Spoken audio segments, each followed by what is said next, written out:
los que perdieron, todas las promesas que se van y los que en cualquier guerra se cayeron. Todo está guardado en la memoria, sueño de la vida y de la historia, el engaño y la complicidad de los genocidas que están sueltos. Hola, hola, estimados oyentes y seguidores de Conexión Latinoamericana, un gran saludo para todos. Recuerden, nos encontramos siempre en nuestro canal de YouTube www.youtube.com/Conexión Latinoamericana 2023 y lo hacemos 3 veces por semana, los días martes, jueves y sábado a las 19 horas con la actualidad política, social y cultural del continente. Les recordamos que siempre estamos con emisiones alternativas del programa en la radio web uruguaya www.losdeafueranosondepalo.com.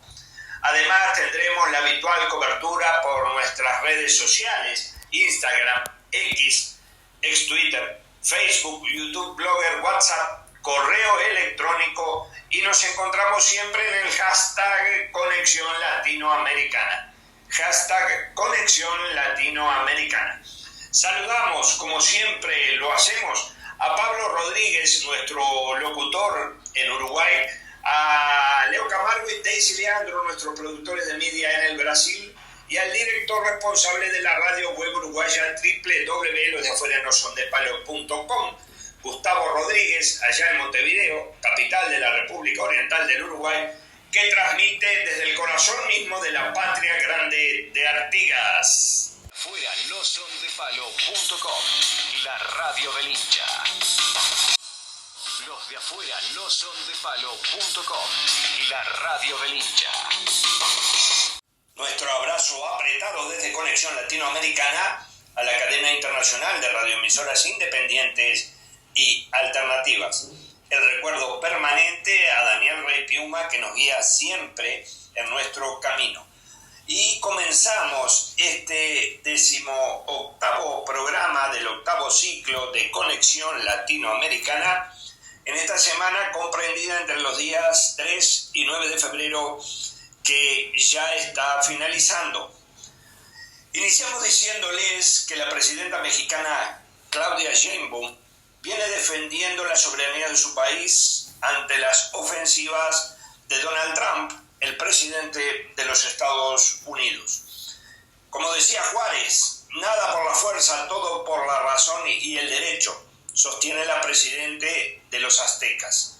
Y reafirma, entre los individuos como entre las naciones, el respeto al derecho ajeno es la paz.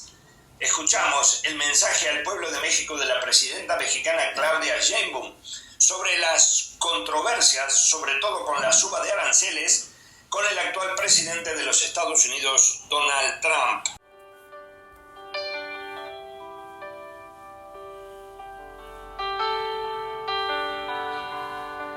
Probablemente estén enterados, el día de ayer el gobierno de Estados Unidos impuso aranceles del 25% a los productos que exportamos hacia su país. Fíjense, llevamos 30 años que esto no existía, porque tenemos un tratado de libre comercio. El último tratado de libre comercio lo firmó el presidente López Obrador con el propio presidente Trump. Esta medida del 25% de los aranceles tiene efectos para ambos países, pero tiene efectos muy graves para la economía de los Estados Unidos, pues va a elevar los costos muchísimo de todos los productos que se exportan de México hacia los Estados Unidos. Va a tener un 25% más de costo. De acuerdo con estas medidas que aprobó el gobierno de los Estados Unidos, hay documentos que lo sustentan. Y según esto, una de las razones para poner este arancel es por el fentanilo que entra de México a los Estados Unidos y que enferma y provoca muertes por sobredosis. Pero aún más irresponsable, terriblemente irresponsable, es que la Casa Blanca emite un documento donde dice que hay vínculos entre el gobierno de México y la delincuencia organizada. Quiero platicarles el comunicado que publiqué a través de mis redes sociales el día de ayer. Allí explico quiénes son los que verdaderamente tienen vínculos con estos grupos delictivos, la razón de las muertes por sobredosis de los estadounidenses. Y también digo que si ellos quieren actuar, no deberían fijar su mira en México, sino en su propio país, donde no han hecho nada para parar la venta ilegal de esta y de otras drogas. Primero que nada, como ayer lo dije, rechazamos categóricamente la calumnia que hace la Casa Blanca al gobierno de México de tener alianzas con organizaciones criminales, así como cualquier intención injerencista en nuestro territorio. La soberanía no se negocia. Si en algún lugar existe tal alianza, es en las armerías de Estados Unidos, que venden armas de alto poder, sí, de alto poder, que son de uso exclusivo del ejército, de ellos, a estos grupos criminales. Esto lo demostró, fíjense bien, lo demostró el propio Departamento de Justicia de Estados Unidos el 8 de enero de este año. Aquí tengo el documento que fue publicado en esa fecha, donde la Oficina de Alcohol, Tabaco, Armas de Fuego y Explosivos, que depende del Departamento de Justicia, fíjense bien, reconoció que el 74% de las armas que usa la delincuencia organizada en México proviene de forma ilegal de la industria militar de su país. Nuestro gobierno ha asegurado en 4 meses más de 40 toneladas de droga, incluyendo 20 millones de dosis de fentanilo. También ha detenido a más de 10,000 personas vinculadas con estos grupos. Tenemos estrategia, atendemos las causas y combatimos la impunidad. Todos los días trabajamos por la seguridad del país. Ahora, si el gobierno de Estados Unidos y sus agencias quisieran atender el grave consumo de fentanilo en su país, ¿por qué no empiezan combatiendo la venta de estupefacientes en las calles de sus principales ciudades? ¿O cómo es que las personas con adicciones compran esa droga? ¿Por qué nunca hemos oído de detenciones en Estados Unidos de los grupos delictivos estadounidenses? ¿Cómo es que no se investiga el lavado de dinero de los grupos delictivos de allá? ¿Por qué no ponen toda su inteligencia a trabajar para detectar a los grupos delictivos que venden fentanilo en su territorio o de otras drogas? Bueno, también podrían iniciar una campaña masiva para evitar el consumo de estas drogas y cuidar a sus jóvenes, como lo hacemos en México. El consumo y distribución de drogas está en su país y ese es un problema también de salud pública que nunca han atendido.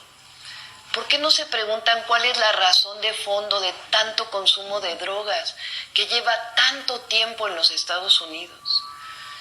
Además, ayer también lo mencioné, fíjense, la epidemia de opioides sintéticos en Estados Unidos tiene su origen en la prescripción indiscriminada de medicamentos de este tipo, que fue autorizada por la Administración de Drogas y Alimentos, la llamada FDA, como lo demuestra un juicio contra una farmacéutica. Hay series en la televisión que lo explican. Es más, la droga que causó la crisis de consumo de opioides sintéticos la siguen vendiendo en sus farmacias con autorización oficial. Quiero decirles, y esto es muy importante, México no quiere confrontación. Partimos de la colaboración entre países vecinos. México no solo no quiere que el fentanilo llegue a Estados Unidos, sino que no queremos que llegue a ninguna parte. Por ello, si Estados Unidos quiere combatir a los grupos delictivos y quiere que lo hagamos conjuntamente, debemos trabajar en forma integral, pero siempre bajo principios, los principios de responsabilidad compartida, de confianza mutua, de colaboración y sobre todo respeto a la soberanía. La soberanía no es negociable. Coordinación sí, subordinación no. Para ello, el día de ayer, en mi comunicado, le propuse al presidente Trump que establezcamos una mesa de trabajo con nuestros mejores equipos, los de seguridad y también los de salud pública. No es con la imposición de los aranceles como se resuelven los problemas, sino hablando y dialogando, como lo hicimos, por esto se los quiero contar. Lo hicimos así en las últimas semanas con el Departamento de Estado para atender el fenómeno de la migración. En nuestro caso, siempre con respeto a los derechos humanos. La gráfica esta que el presidente Trump ha estado subiendo a sus redes sociales sobre la disminución de la migración fue elaborada nada menos y nada más que por nuestro equipo, que ha estado en constante comunicación con el suyo. A nuestros hermanos y hermanas mexicanos en Estados Unidos, quiero decirles que aquí está su presidenta y un pueblo entero para defenderlos. Si desean regresar a México, aquí los abrazamos. El pueblo de México es valiente y tiene mucha dignidad. Es el pueblo más maravilloso que hay sobre la tierra. Les digo que aquí está su presidenta. Tenemos valentía y firmeza, pero siempre, como lo he dicho en otras ocasiones, hay que actuar con la cabeza fría y el amor al pueblo. Nada de lo que hagamos nosotros afectará la dignidad y los intereses del pueblo de México. Les propongo que esperemos la respuesta del presidente Trump a nuestra propuesta.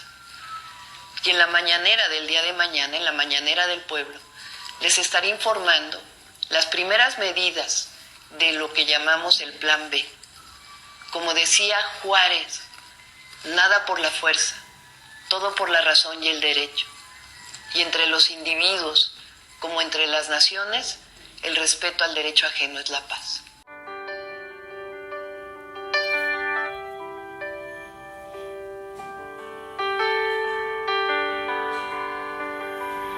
Emitiremos la intervención en la Cámara de Diputados de Argentina en una sesión de comisión especial del diputado de la Unión Cívica Radical Leopoldo Moró sobre el proyecto de ficha limpia para candidatos futuros. En esa intervención, Leopoldo Moró, además de combatir el proyecto intelectualmente, da una excelente aula de historia argentina para los legisladores más jóvenes. Lo escuchamos a Leopoldo Moró desde el Parlamento argentino. Esta cuestión en particular quiero decir lo siguiente. La diputada que introdujo, ya casi no nos acordamos al inicio de este debate de la ley, dijo una falsedad, dijo, es una regla igual para todos. No, no es una regla igual para todos. Tanto no lo es que lo que establece este nuevo proyecto de ficha limpia es que aquellos que tienen una sentencia o condena de doble conforme hasta el 31 de diciembre del 2024 quedan inhibidos de ser candidatos. Y esto puede dar situaciones insólitas que parecen, digamos, de una película de fantasía. Por ejemplo, puede ocurrir que en el año 2025 el senador Cuéllar, que fue detenido en un delito flagrante, se presente como candidato para recuperar sus fueros. Y él sí se podría presentar con esta ley llamada de ficha limpia. Tendría la facultad de presentarse. Por supuesto, eso me hace sospechar, lamento que se haya ido el diputado Carvajal, porque de esto conoce, él decía que el presidente se apropió del proyecto. Tal vez no solo se apropió para quedar bien ante la opinión pública, tal vez le dijo al que lo redactó, che, dale una manito a Cuéllar, que nos dio una mano a nosotros en el Senado. No sé, en el mundo de las posibilidades se puede hacer cualquier tipo de especulación. Lo que queda claro es que esta no es una regla igual para todo el mundo. Este es un proyecto que tiene nombre y apellido, que es la proscripción de Cristina Kirchner, y abre el camino para que de aquí en adelante algunos jueces decidan en años electorales quién puede ser candidato o quién no puede ser candidato. O sea, ponemos en manos de una justicia que todos hemos coincidido en mayor o menor medida, tiene un carácter corrupto esencial, la posibilidad de manejar las candidaturas electorales, un verdadero disparate. Pero no es la primera vez que ocurre Cuando yo leí por primera vez este nuevo proyecto, había algo que me sonaba como familiar. Y dije, esto se parece a algo que ya ocurrió en la Argentina. Me puse a recorrer el camino de las proscripciones en nuestro país. Hubo muchos instrumentos de proscripción. En el año 30, después del golpe de Uriburu contra Hipólito Yrigoyen, ese presidente argentino que tanto denota Milei, no solamente lo llevaron preso Yrigoyen a la isla Martín García. El año siguiente, Uriburu, pensando que estando preso Yrigoyen, habiendo 500 dirigentes radicales repartidos en distintos penales del país, incluido el penal de Tierra del Fuego, otros exilados, podía legalizar su gobierno llamando elecciones. Y llamó a elecciones el 31, 5 de abril del 31. ¿Y qué pasó? Que con Yrigoyen preso, los dirigentes radicales presos, con el radicalismo virtualmente perseguido, ganó el radicalismo. ¿Y qué pasó? Se lo digo a las nuevas generaciones a las que le están secuestrando el pasado para que no tengan presente. Anularon la elección. Dijeron, no vale la elección. La gente fue a votar, pero no vale. ¿Por qué? Porque ganó Yrigoyen. Un presidente al que también, más allá de que el diputado Castillo tiene razón cuando dice que esto lo generalizó Estados Unidos en la última década, no es nuevo tampoco. Más allá de que Yrigoyen estaba preso en la isla Martín García, miren ustedes las coincidencias históricas. ¿Saben por qué? Por defraudación al Estado. ¿No les suena la calificación del delito? ¿No se parece a la calificación que tiene ahora Cristina Kirchner? Sí, es la misma. Defraudación al Estado. Y se llegó al extremo de que la Corte Suprema de Justicia de aquel entonces, la de la sentencia de los gobiernos de facto, por eso digo que esto no es nuevo, lo del lawfare y la generalización que ha hecho de esta política en el país de Estados Unidos, dijo, sí, es defraudación al Estado. Naturalmente Yrigoyen, preso en la isla, designó un defensor. ¿Saben qué hicieron con el defensor? Lo metieron preso. En la Penitenciaría Nacional, de apellido Antilles. Tuvo que defenderse Yrigoyen, que tenía título de abogado a sí mismo, porque le metieron preso el defensor.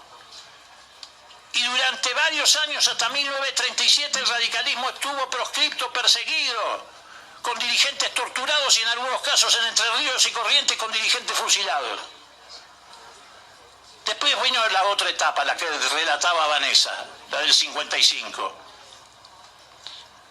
Disolución del Partido Peronista, de la rama masculina y de la rama femenina. No vaya a ser que alguna de las dos ramas quedara subsistiendo y la gente se pudiera organizar alrededor de ella. Decreto 4161, escuchen bien los jóvenes, 4161, te prohibía nombrar la palabra Perón, prohibía tener un retrato de Evita en tu casa. Un día la hinchada de Nueva Chicago, el barrio del diputado Ritondo, cantó la marcha peronista y se llevaron presa a toda la hinchada a la salida del partido de fútbol. Y esto que estoy relatando es lo más liviano. En el camino están los fusilamientos del 56, las persecuciones, lo que ocurrió en el frigorífico Lisandro de la Torre, el plan Conintes que militarizó la política en la Argentina.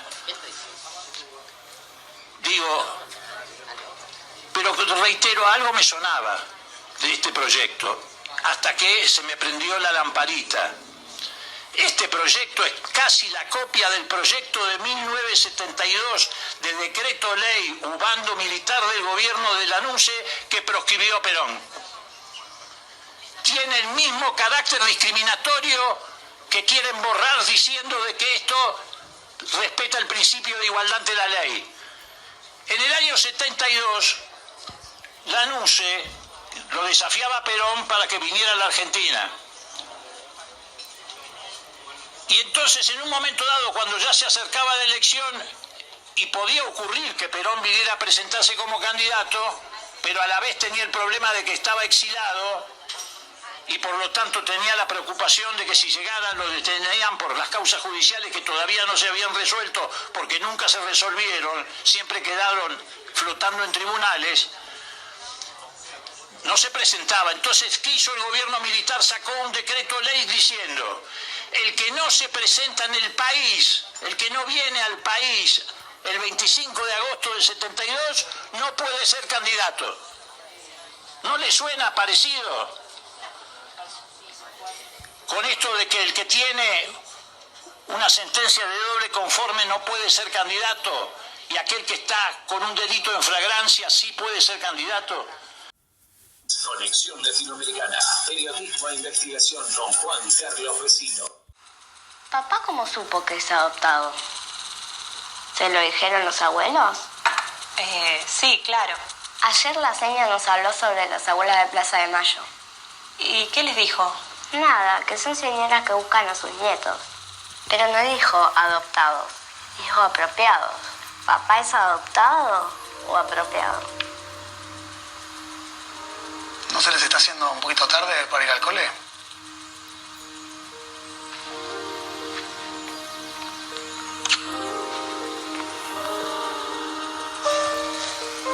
Y si una de esas abuelas te está buscando, ¿no te gustaría conocerla? Vamos que llegamos tarde.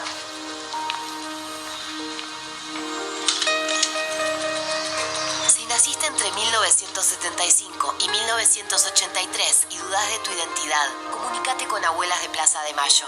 Llama al 11 4384 0983 o ingresa en abuelas.org.ar.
Las estrofas del himno de Ecuador, les decimos que los colegas de la base nos envían una previa de lo que serán las elecciones presidenciales, su primer turno en la República de Ecuador precisamente, mañana domingo 9 de febrero de 2025. Escuchamos el informe de la base en la voz de Pablo Iglesias. 13 millones de ecuatorianos están llamados a las urnas. El actual presidente, el empresario bananero Daniel Noboa, competirá contra la candidata de la Revolución Ciudadana, Luisa González. Se trata de unas elecciones que podrían hacer que el correísmo recupere la presidencia de un país que Rafael Correa dejó con los mejores índices económicos y de justicia social de toda su historia. En Ecuador, este 9 de febrero, se medirán frente a frente sectores políticos ubicados en las antípodas, no solo en lo que a la política doméstica se refiere, sino también en relación a la ofensiva geopolítica imperial promovida por los Estados Unidos en la región. Entre varios otros clivajes, los comicios ecuatorianos pueden ser decodificados como una pugna entre alineados y no alineados, aperturistas y soberanistas, promotores del libre comercio con el viejo hegemón o de la multipolaridad y la integración regional autónoma, proceso en el que la nación andina tuvo un rol protagónico a comienzos de siglo durante los gobiernos de Rafael Correa y la Revolución Ciudadana. La compulsa, que amenaza con ser reñida, no escapa a la mirada atenta del Departamento de Estado y de la oficina del despacho Oval, que cuenta con un alfil propio a la cabeza de aquel Estado sudamericano y que busca además garantizar su continuidad en el Ejecutivo, nuestro amigo Noboa. Este domingo, 13 millones de ecuatorianos y ecuatorianas elegirán al binomio presidencial para el periodo 2025-2029, mientras que escogerán a los 137 miembros de la Asamblea Nacional, su órgano legislativo unicameral.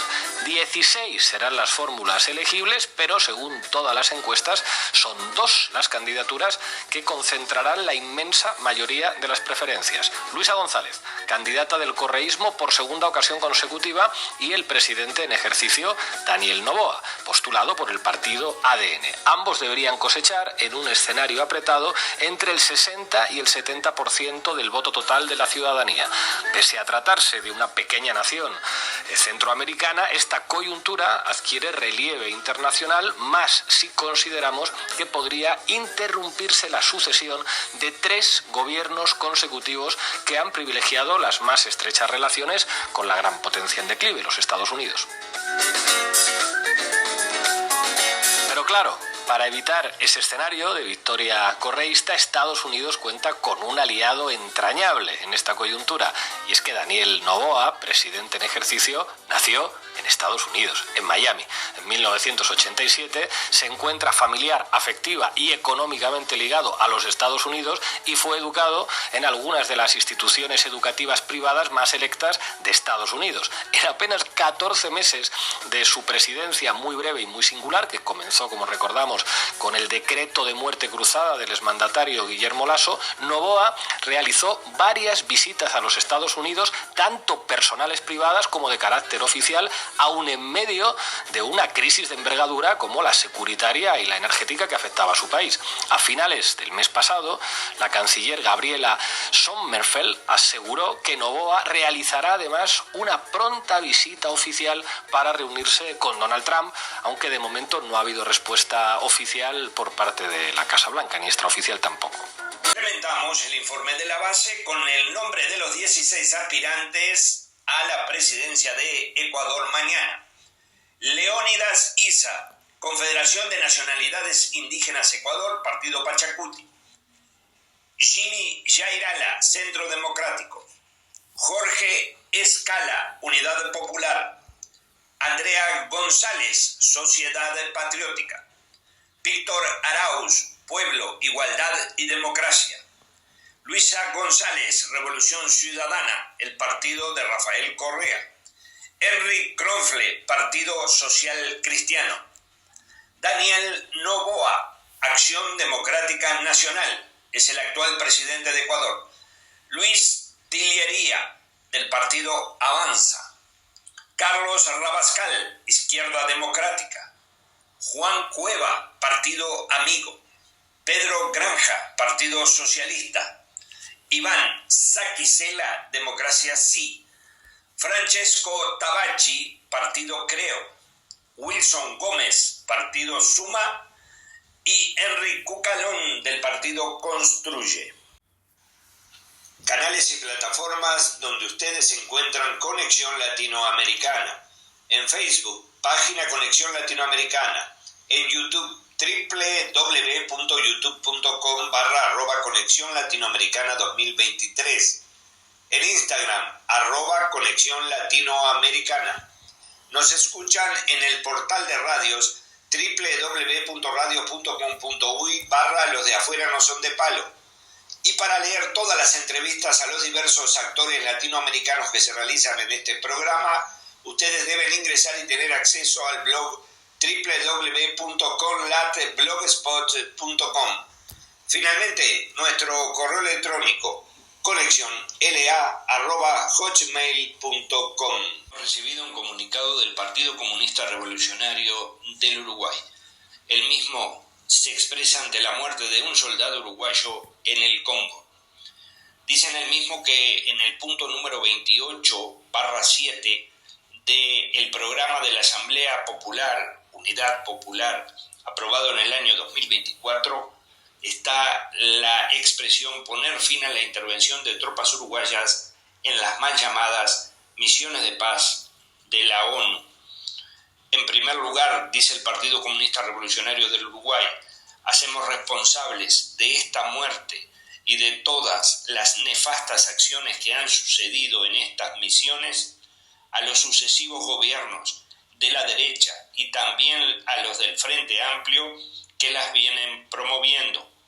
No son de paz, sino que están al servicio de los intereses del imperialismo en zonas de conflictos armados y no de los auténticos intereses por su liberación nacional y social de los pueblos de Haití, la República Democrática del Congo y de otros países oprimidos. En la ciudad de Goma y sus alrededores, en la República Democrática del Congo, desde la instalación de estas misiones donde participan las Fuerzas Armadas uruguayas, lo que realmente se defiende no es el uniforme ni la patria, es garantizarle a los monopolios imperialistas el control de una de las zonas más ricas del mundo en coltán y cientos de minerales estratégicos fundamentales para las comunicaciones hoy, además del oro y las esmeraldas. En las Fuerzas Armadas se enrolan jóvenes de familias de trabajadores año tras año, especialmente del interior del país, donde no encuentran otras fuentes de trabajo. Allí reciben salarios de miseria, lo que los impulsa a sumarse a estas misiones de paz, donde se les brinda salarios que supuestamente le permitirían ahorrar como para hacerse la casa en un futuro. Poner fin a la participación de tropas uruguayas en las mal llamadas misiones de paz de la ONU, fuentes de trabajo estables y salarios dignos para nuestra juventud, es lo que firma el Partido Comunista Revolucionario del Uruguay, Unidad Popular.